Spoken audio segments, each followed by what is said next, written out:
Alright, let's dive right in. Today, we're talking about common exercise mistakes, especially ones that can trip up a lot of folks in the age of endless TikTok and YouTube fitness advice. It's easy to fall into this mindset that if you're not doing the perfect exercise, you're missing out on huge gains, or that you're doing something wrong. But here's the reality. Nearly all exercises work when they're done right. Sure, some may be a bit more effective than others, but getting hung up on always needing the ideal move can actually hold you back more than it helps. Consistency, good form, and smart training. Those are the true keys to success. So, today, we're going to dive into what makes a good exercise, how to choose the ones that will help you the most, and the mistakes to avoid along the way. One big factor in exercise effectiveness is choosing moves that target your muscles directly, without other limitations getting in the way. If you're training your back with cable rows, for instance, you want your back muscles to fatigue before anything else.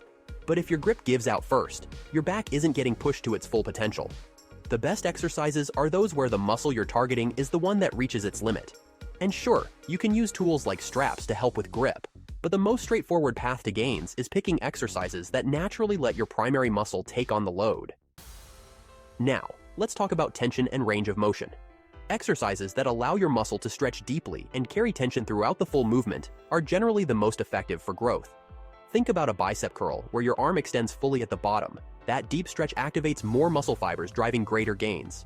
Not all exercises provide this stretch. For example, in a lat pull-down, there's less tension on your lats at the very top of the movement.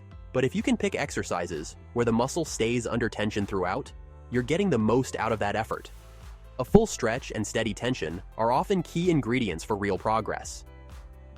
And then there's the importance of that mind-muscle connection. When you're doing an exercise and you feel that burn, that tension, that pump in the exact muscle you're targeting, that's a good sign.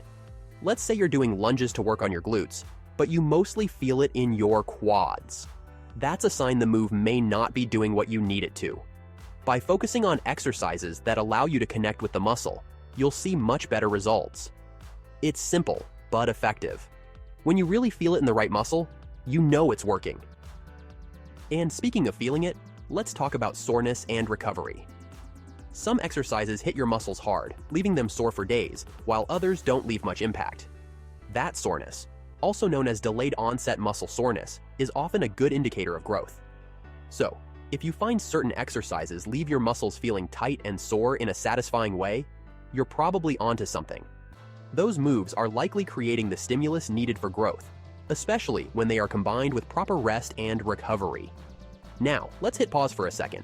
If you're finding these tips helpful, go ahead and hit that like button and subscribe to stay updated with more content just like this.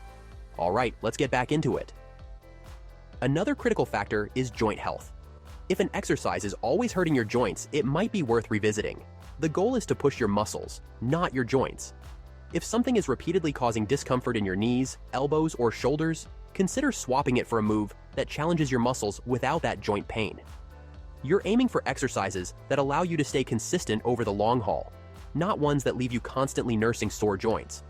Weight training should make you stronger, not set you up for chronic aches and pains. So if an exercise consistently bothers your joints, don't hesitate to switch it up. Managing your overall fatigue, or systemic fatigue, is another key part of training smart. That overall wear and tear can affect your recovery and your progress. Picking exercises that excite you, that feel enjoyable and rewarding, can reduce the mental fatigue you might feel from training. Let's face it, working out should be something you look forward to, and when you choose exercises you actually enjoy, that excitement keeps you going, even on tough days. The right exercises for you are the ones that push you physically, but don't drain you mentally, and they're often the ones that help you stay consistent. Now, if you're just starting out, maybe you've been lifting for less than a year or two. Focus on the basics. Stick to foundational moves that build solid strength and balance, like squats, deadlifts, rows, and lunges. These core exercises are essential for building a base of strength and movement control that you can build on. Machines are fine, but starting with free weights and bodyweight moves will give you a better foundation for long-term progress. Once you've got a handle on the basics, you'll have more confidence and control when you start to explore other exercises. If you're an intermediate lifter, the story changes a bit.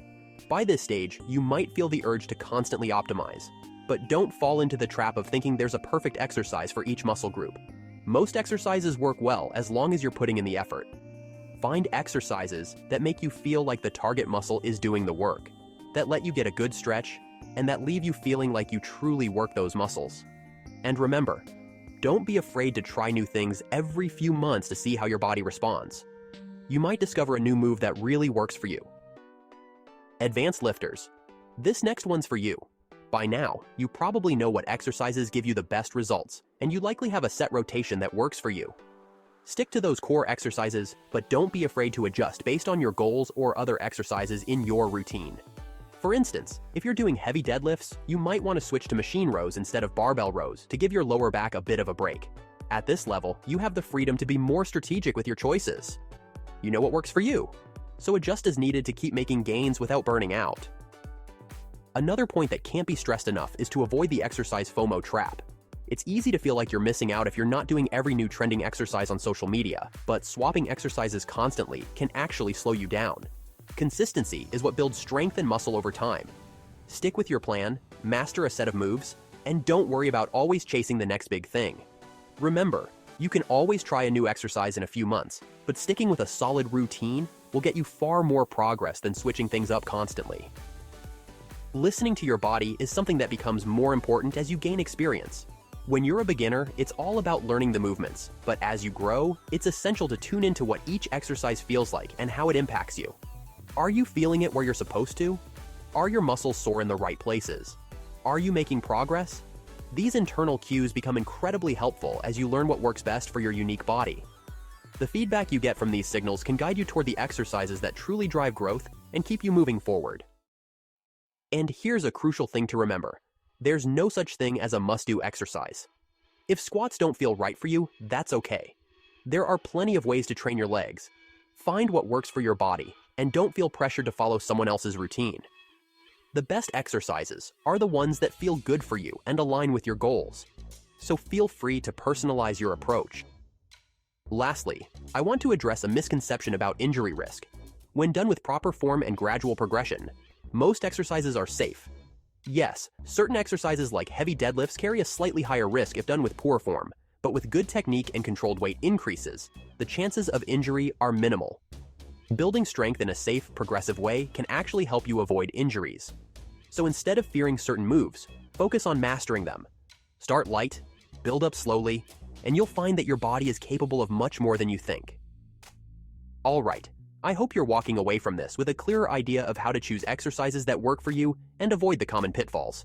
The fitness journey should feel empowering, not overwhelming. And if you found this breakdown helpful, don't forget to hit that subscribe button and give this video a thumbs up. It helps us keep bringing you tips to make the most of your training. Now, when you're ready for more, go ahead and click on the videos to your left or right for even more insights to keep you progressing. Thanks for watching, and I'll see you next time.